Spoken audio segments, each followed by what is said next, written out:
Uh, Leo tumekuja kwa ajili ya kesi imekuja kwa ajili ya kutajwa.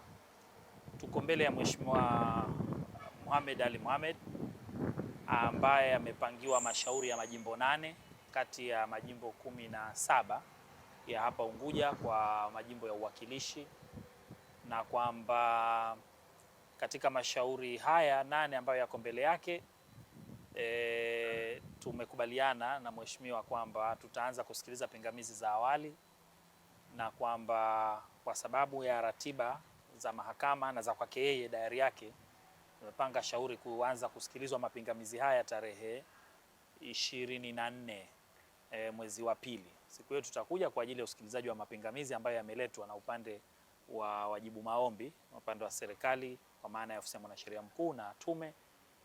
Tukimaliza hapo, baada ya kudetermine hayo maombi, ndio tutaendelea sasa na kesi ya msingi, ikiwa kama maombi yale, mapio yale yatatupiliwa mbali au kama yatakubaliwa, basi tutaona hatua inayofuata.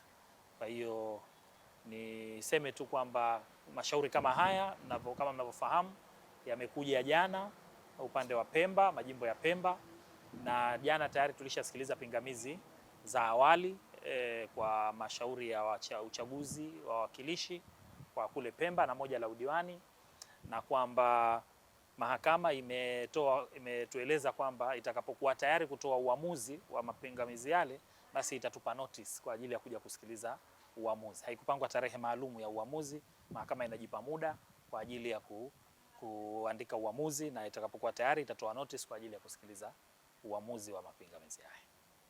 Wakati huo tunasubiri sasa majimbo mengine ambayo bado hayajapangiwa jaji ili tuweze kupangiwa jaji tuendelee na utaratibu. Mapingamizi ya Pemba na ya hapa yanafanana. Hoja kubwa zilizojitokeza ni mengine ni ya kitaalamu kwa maana ya technical za kisheria. Kuna swala la viapo kwenye paragraph wanaita jurat, kwenye verification, uthibitisho. Yapo ambayo yameibua hoja kwenye paragraph zenyewe za affidavit. Yapo ambayo yanazungumzia kwamba hatukutakiwa kuja mahakamani kwa sababu hatuja exhaust remedies zinazotakiwa, ilitakiwa tukalalamike tume kwanza kabla ya kuja mahakamani.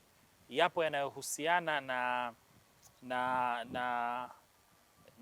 na format ya petition yenyewe kwamba haikufuata kwa mujibu wa kanuni za uendeshaji wa mashauri, format and forms, ni yako kwenye maeneo hayo.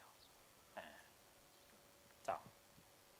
Basi nawashukuru sana, asanteni sana na kila laheri. Haya, asante.